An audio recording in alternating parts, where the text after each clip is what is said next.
Hi folks, and welcome to the Sunday morning Samoflange. It is time for our annual top 5 movies we saw in theaters. And there's no one else here but me. Alright, so here's the deal. Mikey and Benjamin told me they do not have a top 5. They only saw like 2 or 3 movies in theaters. I saw 6. And so I barely have a top 5. And in reality, my number 6 would never be in my top 5. That's why I told my wife when we watched this movie, I was like, this is not going to be in my top 5. We need to make sure we see 5 movies this year. I hated the movie. And my number 5 would have been an honorable mention. I feel it doesn't deserve to be in my top 5, but it's an honorable mention.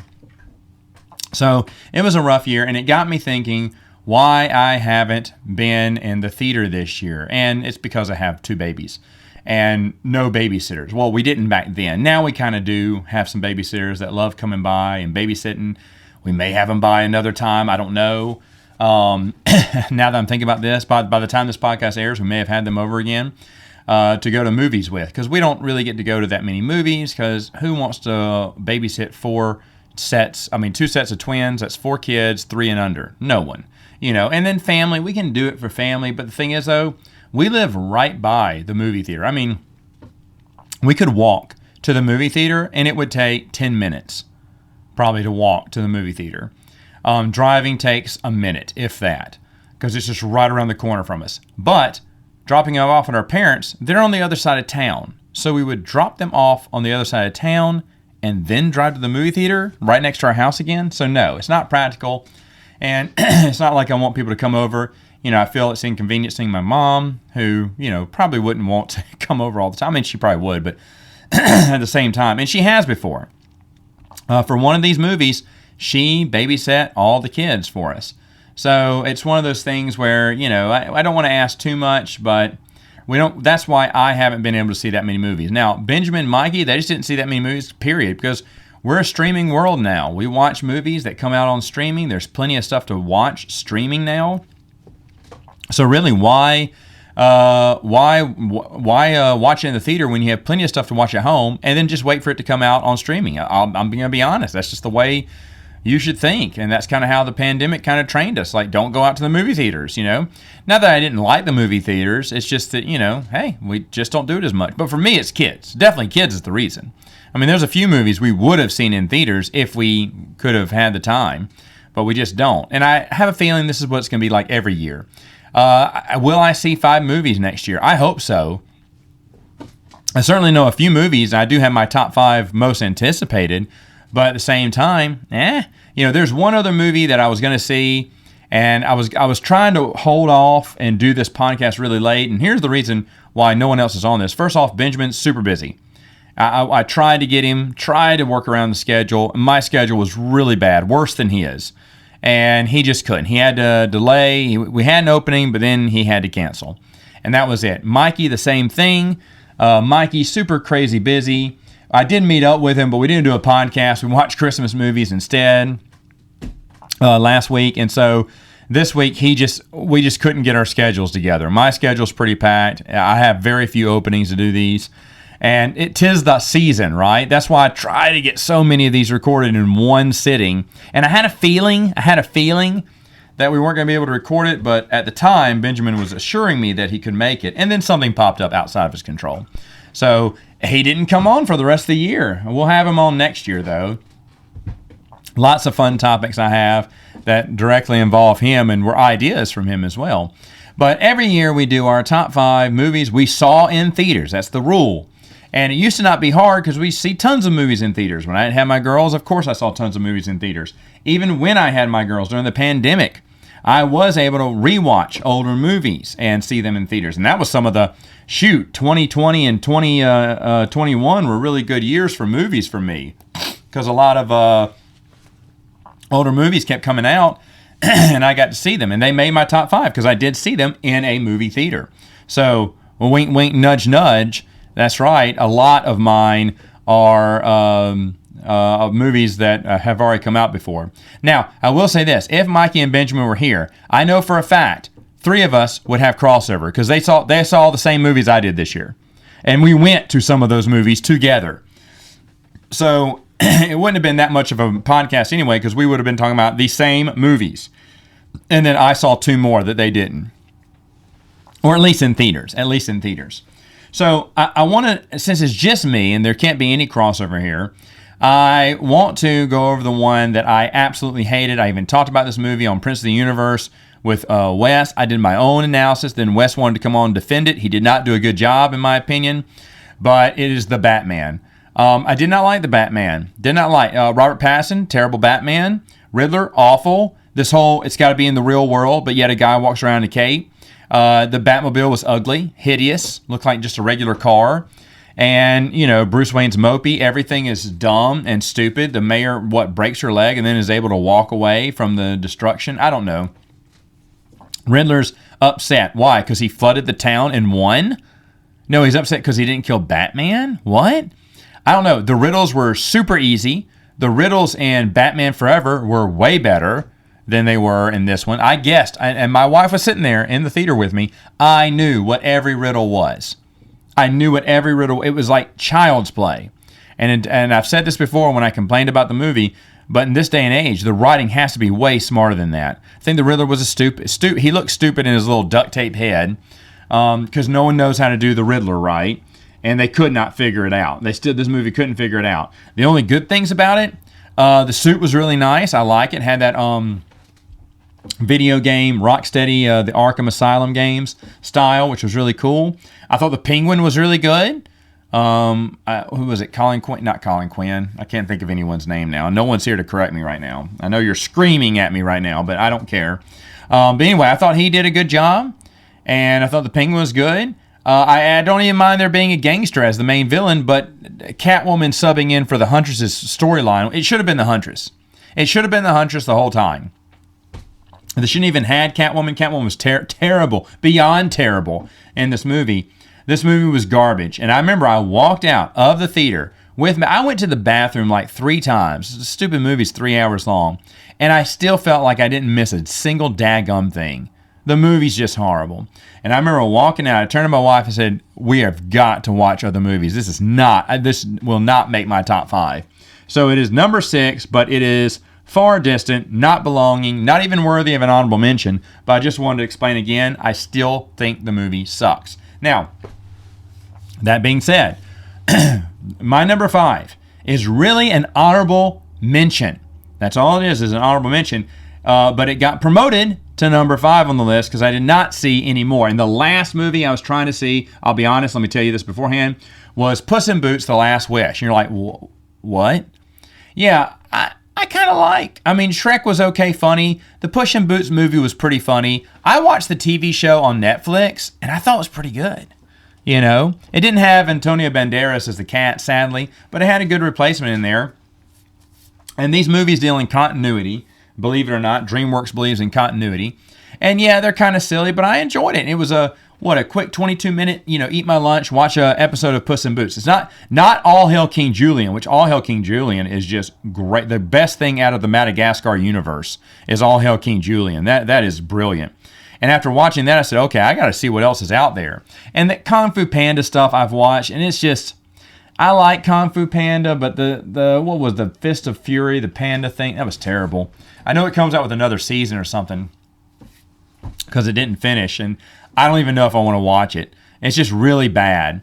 But I think Jack Black is back in it as the panda bear. But at the same time, I'm really not digging it.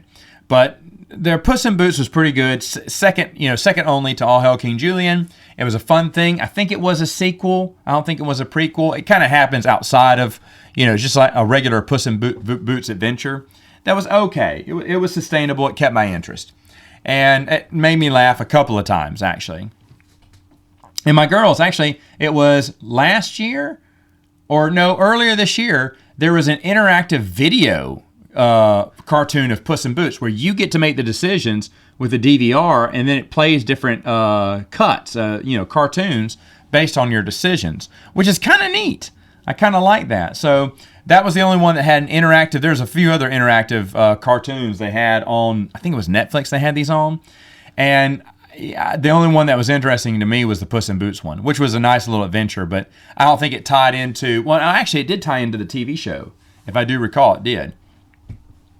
Either way, though, the TV show was a lot of fun. And The Last Wish, I wanted to see, and I'll be honest, I wanted to watch it because I thought this could beat out number 5. You know, if it's good, it can beat out number 5. Well, all right, what's number 5? Doctor Strange 2. Doctor Strange 2 is not a bad film. It's a fun film. I enjoyed it. Really, for Sam Raimi. Sam Raimi put a lot of Evil Dead references in there, and I was really surprised by this. What I mean by that is the resurrected body of the evil, or whatever, the other Doctor Strange, looks like evil Ash from Army of Darkness. There's some scenes where Mara is in the windows, in the mirrors, trying to get a reflection through, and that's very similar to the shattered glass, and the reflection is that's how evil Ash came in Army of Darkness. But some of the shots as they're moving around the room, listening to creaks and sounds, that is straight out of Evil Dead 2. And then oh man, a lot of other camera angles too. Of course, the inside joke of Ash, or Bruce Campbell, punching himself, beating himself up. It was a spell by Doctor Strange. But in actuality, that is a callback to when evil infected Ash's hand in Evil Dead 2, and he's punching and beating himself up. I mean, verbatim, just the same. You could see in the background, he's doing the same scene as in Evil Dead 2. Of course, the car that's in the Evil Dead car that is in every Sam Raimi movie, / it's Uncle Ben's car from the original Spider-Man trilogy. It is there, but this time you don't have to blink and miss it. He put it right in the center of a shot, a long shot. And the whole time I'm laughing. And, you know, a few of us are chuckling because that's the car, and it's not really hidden this time. It's out in the open. And it's really funny that it's sitting there. And a few people are chuckling in the theaters. That is a Sam Raimi. All these are Sam Raimi inside jokes to Sam Raimi fans. And that's why I enjoyed it, I think. Doctor Strange, the first movie, was garbage. It was total garbage. I hated it. I think it was the first Marvel movie I went, eee. They slipped and fell on this one. So the sequel I had no interest in. It does tie into the WandaVision TV show, which I thought was excellent. So that caught my interest because now Wanda is, and I like that. They didn't blow this away in the trailer, but Wanda's the villain.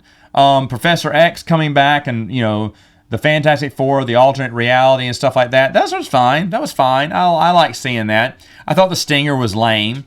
I was really hoping that since it's Sam Raimi, that he would get Tobey Maguire to come back as Spider-Man, and that was going to be a secret scene. You know, they filmed and didn't tell anyone, and was really bummed when Tobey Maguire's Spider-Man was not in it. I was really hoping for that. Because I enjoyed Doctor Strange in that last Spider-Man movie. I said, oh, he's not that annoying right now. I kind of like him. So I had some good juju going in for Doctor Strange for the sequel. Again, I didn't hate this movie, but it was like, meh, this movie's all right. This movie's okay. It's an okay movie. It's not a bad movie. I mean, they backed up the money truck and said, Sam Raimi, what will it take to get you out into the director's chair again after, 12 years since the last time he directed a film? And so he did. He made a popcorn film, as Sam Raimi always does. It was enjoyable, but in reality, I was like, meh, this is really just because American Chavez was pointless. I mean, she's the one that makes you go through all the realms. I get it. But Doctor Strange could have done that without her. He did not need her help. She was pointless in the movie, and it's too bad, I don't really know American Chavez. I mean, I have her in my Marvel United game, but I don't really know her that. I don't really know the character that well. And I heard she was, in par with her character. But in my opinion, she was just worthless to the storyline. It didn't need her. She didn't add anything to it. In fact, she took away from it. I thought she was kind of dumb, a dumb power to jump through all these dimensions. And somehow she's the chosen one. I liked it better when it's just Strange, Scarlet Witch, and whatnot, duking it out. That was great. That was good stuff. But I would say, and I mean, when I first saw it, I was like, okay, this has a good chance to be in my top 5 because I don't know how many movies I'll see this year. And it hung on here at number 5, even though, like I said, I mean, I must not have thought too much of it because I thought Puss in Boots, which I was kind of on a high on, I think the character's pretty funny. He might have beat Doctor Strange too, and he might not have. But Doctor Strange 2, either way, love it or hate it for me, it is, I didn't hate it, but it is in my top 5 right here, whether it deserves to be there or not. Now, the other 4, yeah, solid. No ifs, ands, or buts about it. These are great movies, and they all deserve to be in my top 5. The first one, obviously, a remake. All right, Batman, original 1989, much better than The Batman. Okay, it's a classic. It's a classic, and here's why. Let's just get down to brass tacks on the Batman. Michael Keaton plays a good Bruce Wayne. You got to have a good Bruce Wayne. Robert Pattinson plays a mopey, goth-looking Bruce Wayne who doesn't care about anything. And Bruce Wayne is a philanthropist, and he actually cares about people. And that Bruce Wayne in the Batman looks and acts just like the Batman. I mean, there's no difference. I hate that. And whereas Michael Keaton's Batman, well, I guess he kind of does it too, right? He makes a few jokes as Batman. But his Bruce Wayne was relatable. As Batman suits go, both of them were great. I like the black. When I saw that, I was like, ooh, because I'm a big fan of the gray and blue Batman look. But when I first saw the first 1989 one, I went, all black with a little bit of yellow. Yeah, I can get behind that. I was like, I'm surprisingly for this. I didn't think it was bad. The Batmobile, which I'll be honest is not my favorite, is leagues better in the first movie than it is in the last 3 incarnations of Batman. Okay? It just, all dating from Christopher Nolan's Batman. There really hasn't been a good Batmobile. I mean, shoot, I even take the one in Batman and Robin over anyone else's. But the first one was okay. It was okay. You got to remember Jack Nicholson on top of his game at this point. He's killing it as the Joker. Good Joker, a happy Joker, but very sadistic. More on the silly side, which is the last time you'll ever see that in a character. Now it's more on the sick psycho side and not the clown goofy. He's a Joker. He's a clown. He's supposed to be goofy. Punching or shooting a gun that has a boxing glove in it that punches through a TV when he's mad. That's funny. That's the Joker. I feel that Tim Burton got the look of Gotham just right. That Art Deco 50s style, it just looks so nice. And kind of how Joker, kind of got created. And, how the change came. Jack Nicholson can play that guy like no one else can. And I was entertained the whole time. I saw this with Wes in theaters. I believe we talked about these movies. Well, it prompted us, I should say, to watch the other 2 movies and talk about them. But this one was just excellent. I had a great time. I was like, just as good. I mean, I probably enjoyed it more as a kid because I was like, oh my gosh, this is great. It had the perfect amount of darkness in it. It was light. Yes, Batman does kill. I hear a lot of people complain, I don't like the new Batman because this Batman kills. You'll never hear me say that because Batman's been killing in movies forever. Adam West is the only one I don't think who hasn't killed anyone. I think every other Batman has killed people. And Michael Keaton's Batman killed tons of people. So, he's a darker version. Well, that started with Tim Burton. It honestly, I have to be honest with myself, it did. But I like Tim Burton's style. Everyone else does not do Gotham right. It's a comic book.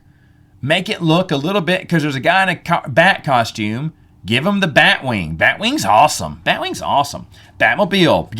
Give him bat-shaped stuff. It's not silly, but every other director now thinks, oh, that's silly. If I do batarangs, oh my goodness, how silly and stupid is that? No, it's cool. It's Batman. It's a comic book. Get used to it. I don't know. No one seems to appreciate or understand how Batman works, how to bounce out that comic book and put it to movie, unlike Tim Burton. Tim Burton knows. In fact, you put him back into it today and do a Batman Beyond movie, which people would go nuts over, Tim Burton would knock it out of the park. I have no doubt. Of course, Michael Keaton would come back and play the Batman, older Batman. But either way, the Batman, the original 1989 Batman, classic, my number 4. Are you ready for this? And Wes will be very happy if he's listening. Number 3 is Batman Returns.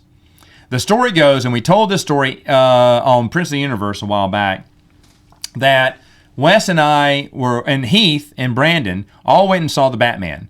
After it was over, we sat in the parking lot. We all, took a break. I think Brandon got everyone drinks. Even me a drink, was very kind of him because I didn't ask for one, but he felt like he was getting everyone one. Everyone had asked him to get one, and I did not, but he went ahead and got one for me anyway, and he got one that matched the same drink that I had in my hand when I came in, which is really kind of him again and very thoughtful. But Heath was like, I'm out. First off, Heath's bedtime is at 4:30 in the afternoon.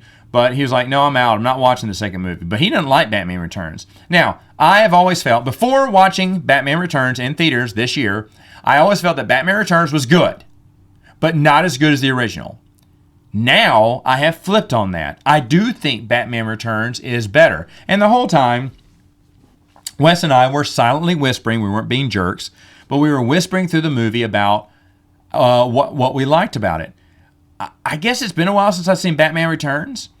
It's wonderful. I mean, of course, Danny DeVito as the Penguin's excellent. Michelle Pfeiffer as Catwoman is unbelievably good. No one has played Catwoman better since her. I do think Julie Newmar did a great job. Eartha Kitt did too. And, Lee Merriweather. They're excellent Catwomen. And so Michelle Pfeiffer kept that streak alive until... who killed it? What's her face? I can't remember from the Nolan trilogy, but I hate that girl. And then ever since then, everyone else is just such worse. Catwoman's just gone down the drain. But Michelle Pfeiffer was excellent at it. Christopher Walken's good. It's a lot lighter, meaning he added some light. It's not as dark and gritty as the first Batman was, but in my opinion, that one was before the Batman was really well known. Now that he's well known, the streets of Gotham have lightened up a little bit because they have a savior. They have a protector now. I think Tim Burton did this on purpose. Plus, I feel like Michael Keaton fell into the role of Batman, and now he's in full Batman gear now. He is flowing in the character. He's locked in this character. This character is even better in the second movie with his love relationship with Michelle Pfeiffer. A lot of the nuances, costuming I really enjoyed. The pacing was excellent. Some of the jokes, like I said, a joke I'd totally forgotten was when Batman exposes Penguin, plays that audio over the speakers, and suddenly the whole city of Gotham turns on him as he's doing his speech. I remember that part, but what I forgot is they started throwing lettuce and tomatoes at him. Lettuce heads and tomatoes, just produce. I was like, what? Why were they carrying this to a I'm kind of just laughing to myself. But then Penguin goes, who carries produce, fresh produce, grocery produce to a speech? And I was like, that is hilarious that he said that. And that is movie. It's Tim Burton saying, hey, I know this is silly, but remember, this is a comic book. This is based off a comic book. I don't mind Penguin riding around in a floating giant rubber ducky, or that people in obvious penguin suits, pick up the penguin and give him a little burial at sea. It's very dark because he wants to drown all the children in cold ice water in the sewer. Yikes! I mean, babies too.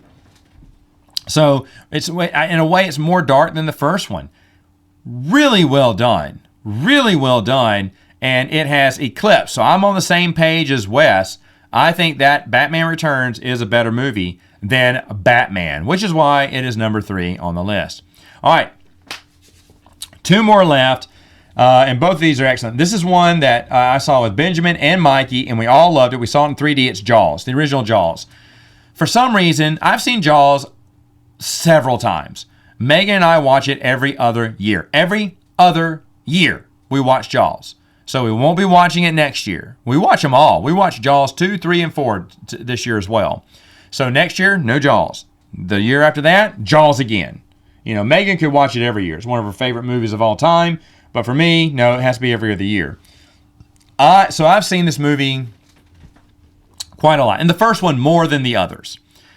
So watching this one again in 3D, and we did a podcast on this, I saw more things that I had never noticed before and was blown away at how awesome it was. The shark video game that Shaw keeps his, he's got condiment where he's bleaching the shark bones. That's also his cooking pot too. They kind of give you that impression. I forgot. I never saw this stuff before. I thought it was excellent. And watching it again, the pacing, the suspense, the dialogue, the shots, everything about this movie. This is a really good Spielberg movie. Really good. And sadly, this is one of his first ones. And here I am saying it's probably his best. I don't know. I have to look at all his movies, but it would be in my top 5. Because it's just a beautifully shot movie, and it's wonderful. Everything about it's wonderful. He took out the crap that was in the novel and kept the good stuff and made good changes. This is one of the exceptions where the book is better than the movie, which has only happened one other time, in my opinion, and that was Last of the Mohicans. The movie was better than the book. But for Jaws, the movie was better than the book. Reading the book, I've read it before. It's nice. But it really falls flat on a lot of character development and the ending, and so Spielberg punched it up for theaters, and he did an excellent job, and that's why it's number 2. And I remember walking out, and I even telling my wife, I said, this may be my number 2 film. At that point I'd seen like 3 or 4 at the time. But I was like, this may be my number 2 film. I said, I was even considering it number 1, but then quickly realized. When I counted off my movies, I went, oh no, this is number 1. So I went to number 2. Now, what is number 1? Folks, get out of here. If you don't know that, then you haven't been listening this year. Top Gun Maverick. My wife and I, we watched a lot of movies in July, come to think of it. A lot of movies we saw in July. Not a lot of movies, but the Jaws movie came out like in August or September or something. It was really late. But in July, we finally got to see Top Gun Maverick. It just left theaters a few weeks ago. It was still playing, like the week before Christmas, it was still playing in our theater. And it was still getting like 3 or 4 shows a day. It was incredible. And people were still going to see it too.